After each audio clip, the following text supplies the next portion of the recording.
Welcome to Navigating Neurodiversity, the podcast where two moms, Natalie and Carly, share the real, raw, and often beautiful journey of raising neurodivergent kids alongside their neurotypical siblings. Here we trade perfection for connection, celebrate differences, and create a space filled with hope, inspiration, laughter, and a whole lot of heart.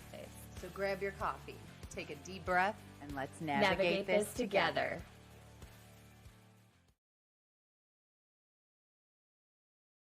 It's Natalie. We're back. We're back. We are back from break. We all needed it, let me tell you. No, we needed a break from Christmas break. I don't know about you, but it was like party. Mm-hmm. Everybody wants to get the fans together, and it's like, sure, let me bring my circus over. Circus. Let's bring the circus. And I'm so glad it's over. First thing we were getting ready to talk about was all the family parties, all the mingling, all the small talk, all the drama, all the everything. It really just comes down to communication, right? Communication seems to be the root of everything. Connection. Mm-hmm. Connection. That's right. That's why we all get together, right? To just catch up, mingle, see what everybody else has been up to, care about everybody else. It's, we're catching up on the things that we haven't seen over the year, right? Like a lot of people don't see their family. Instead of just saying, "Oh, how you doing? How are things going?" Other than you just get the good or doing well response, ask more inquisitive questions that open up communication. Like, what are some things that you're excited about next year? Or what's something you're looking forward to?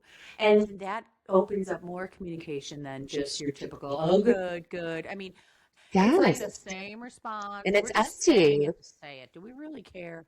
Oh, it's so empty. That is a really good point. It's like, it reminds me of this phrase, something worth doing is only worth doing if you're doing it well. And it almost seems like the effort to connect with somebody by saying something not very deep. "Oh, hi, how are you? I'm good, how are you?" And it's like, are you even listening when the person responds? Let's be real. Okay, no, it's just courtesy, if you want to call it that. I'm going to say, kind of crappy, actually. And it you're not ready for that. If somebody's real with you, you're like, "Oh gosh, you're doing crappy. Oh my gosh, what do I say to you?" I know. Like, what? I think with the special needs kiddos and the rest of our family, I think we definitely have to gear up in certain ways that, and definitely we're dealing with the excitement, planning, organizing parties, outfits, pictures, gifts, appetizers, desserts. We're dealing with the same things that all other families are doing, but what is different? I'm working on what I said was my issue in the beginning of the podcast was I'm caring less about what people think or what people know or think about when we're out in public or at a family party. I'm not trying as hard to make him respond or talk for him. I'm just like, it is what it is. He's having a great day. Again, it always comes back to, is it my problem or is it his problem? And typically it's my issue, and he could care less. So if he answers, I'm fine. If he doesn't, fine. So we had the in-laws in town. As they came in, I was like, "Don't be afraid to get in there." He touches okay with him and connection, but he's kind of usually off. He might be off thinking about his own, show or thinking about something or singing his own song. So you really got to get in there, ask him once, and then pause and wait for the answer. I think the pausing is interesting, but you have to tell people that. Now, I'm not going to tell the cashier at the grocery store that, but I'm going to tell grandma that. Holidays were interesting. So Elf on the Shelf comes and visits us. So every morning it was so exciting to see the kids it actually got them out of bed, which was nice. And it got them out of bed to go find their little gift, find the elf. But understanding that you can't touch him, it really kind of didn't work out. He didn't move him that much, but he would touch him. And then where Frankie was like, "Wait, he touched the elf. He's not going to get a gift, or he's going to get in trouble." Of trying to explain that, okay, well, he gets one chance. He didn't understand. And, it's just a little different the way it works. But then And then the funniest thing, and so he was great with it. Mason was great with it. They both were great. Of course, you're getting gifts every day. But the day after Christmas, he gets out of bed. He goes and looks for Elf, and he's like, "Where are my presents?" We just had to explain. Yeah. Okay, that's it. It's over. Elf is in the North Pole now, and It's Santa's gone. awesome. But just trying to, little things like that, not understanding. It's just different. It just took him a little longer to understand that. How did Nolan do with Christmas?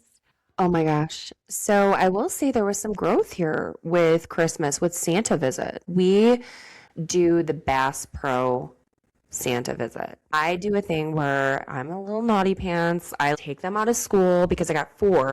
And I'm like, forget it. We're just gonna play hooky and we're gonna do a little Santa day. And we drive actually over to Indiana at the Cabela's, which is another name for Bass Pro, just over the border. It's not busy, especially if you just have a day in the morning. Bass Pro Shops or Cabela's or whatever has an option to select if you have special needs in your group when you reserve time on the internet. So like you'll go online and you can select special needs.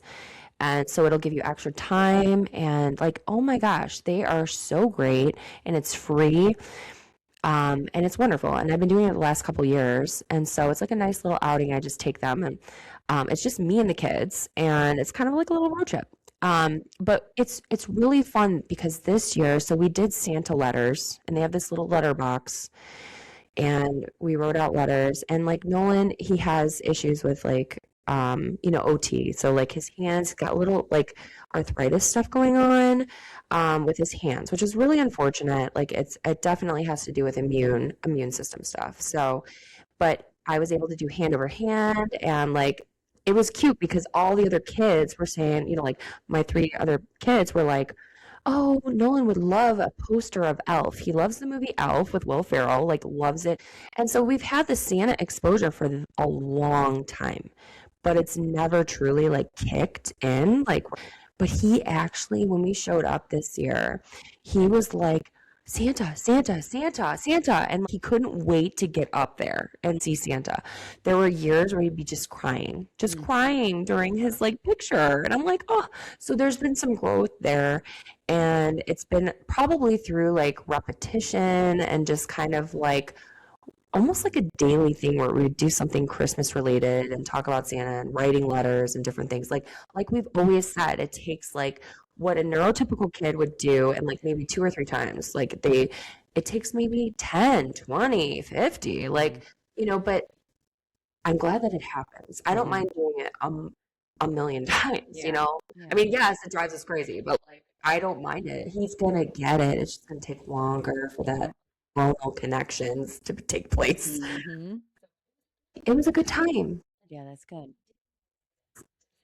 He's been really into sledding, like Okay. really cool Exciting. because he never wanted to ever go outside in the wintertime, or even I had times during the summer where he would not want to go outside. And my theories are histamine and bright light and different things like that, because I think he's just dealing with a lot of different things with his system. This year has been crazy different. And it's been like he wants to ride the zip line like 20 times a day after he gets home from school. Or, in the fall when it's, warm enough, we had to put the zip line away. Now he actually wants to go sledding. And I've been stepping away from the sledding part and having him just like, okay, now you got to go walk by your brothers and go sledding with them. And they're good about helping him. So he's been slowly inching away from me like leading everything to him being like, I want to do this, and if I have to do this, I know I got to do it myself, Yeah. which is like crazy, crazy, crazy great. So we got him a sled, or I'm sorry, Santa got him a sled this year, like a blow up inflatable sled. Oh. And he was like really excited about it. For once, like every year since he was little has always been very difficult. Like I wake Yeah. up thinking, this is going to be the year that Nolan is going to really understand Christmas and understand Santa and be excited to come out. And he was kind of a little off in the morning, but then he realized once he kind of got his bearings, he realized, oh, I have a sled. I have a new sled. And he was totally excited to use it. So I think we've had some growth this Christmas Yeah, with that's exciting. the Santa stuff, which Yeah. is great. Great. But you said something that is we talked about before. We try to meet up with these other special needs parents locally, and it kind of came up the other day where we were talking about how our kiddos seem to respond well to adults. They know from therapies, the parents, us. He'll answer my questions. He'll look to me for something if he needs it, of course, right? Um, but then with other kids, they're kind of like, what do I do? How do I act? So that is awesome that you're getting him to push away from you, go with his siblings. I mean, those are the front line kiddos that are going to help them learn more how to act around other peers. That's the thing. That's the pros and cons, right? Of therapy and having all these therapists in and out of the house all the time and school teachers, he's okay with reacting and answering questions from adults. But then when it comes to that unknown, unstructured, peer hanging out or talking or just socializing, he doesn't know what to do. So, Such a good point. yeah. And you know what I've noticed? Incorporating kids doing stuff that I know Nolan enjoys and being like, mommy's going to do this, but let's say, for example, Henry is going to do this with you. So Henry is 8 and he has to do reading for school. And thank goodness he's decent at it because we've read the same books to Nolan forever. Okay. So, but he needs to get better at reading. So it's like, okay, well, you know what? Nolan loves to be read to. And that has been a bonding thing. And I don't have to sit there and I can help somebody else with something. And I can prepare lunches for school while Henry's accomplishing something that Nolan actually enjoys. So I've like really been trying to slide the kids in where they're good at something and like run with it. So that's helped. I think that's helped Nolan bond with Henry. Like I always think about how in the grand scheme of things, this is a new generation of children and neurodivergence is a real thing. And I think we all have a little bit of, like, even us adults, those of you listening, like, probably have a tad bit of neurodivergence, or at least I'm just going to tell myself that you do because I think I do. And we just all have a different way of looking at the world. So I love that when I get my kids incorporated with Nolan doing something to connect with him, not only is it freeing me, but it's also getting them ready because there's so many more kids out there that need just a little bit of help and a little bit of open-mindedness, you know? And so that has helped me with the sledding because How does vacations work? How do little getaways work? Because what we did over Thanksgiving break is we went to a little hotel with water parks. And that was exciting because, of course, there's a water park and an arcade and everything. But what I find that is before we leave, he now knows enough to like pack up his animals. So he had to find all his 100 favorite animals and put them in the Ziploc bag. And then now the whole car ride, he's got the Ziploc bag on his lap. I'm like, you could put it down. And every hotel room, wherever we are, he finds we call it home base. He picks a little spot where he'll set up his stuff. He might have his Play-Doh, his animals, his iPad, and that'll be his spot on the floor for the duration of the trip. So it is the only. I love that. Yeah. I think we all do that Oh, though. yeah. Like we don't even realize we do it as adults. But you know how little getaways are. Like you wake up, you go to breakfast, and then you go back to the room, then you get your stuff on for the water park, and then you go to the water park, then you're ready to go to dinner. But then he's like, "No, I need a break." Like we were actually going to go from the water park, change into dry clothes up at the room, and then go to the arcade, and he was not having it. And it was like, I know he loves the arcade, and he would love to do the arcade, but it was like he just needed a break. So he was able to verbalize, "I need a break." That's good. Which is good. But it's that unannounced, unorganized vacation where you're just kind of winging it. What do you want to do? What do you want to do? So we ended up chilling in the room for a little while, which was fine. And then he was ready to go to arcade and dinner, and we got dressed. But so yeah, again, we're working on it. But I tell my husband, we just need more practice going on vacations. I could just be the neurodivergent one of this podcast. I was telling Dan the other day, I was just so you know, after this play date, I'm going to need quiet time for at least 10 minutes Oh yeah. by myself without Because Oh, I yeah. mean, I've got the kids, and then if we invite anybody over, I mean, you've been over, like, you know what it's like. It's like Yeah. total craziness, right? Yeah.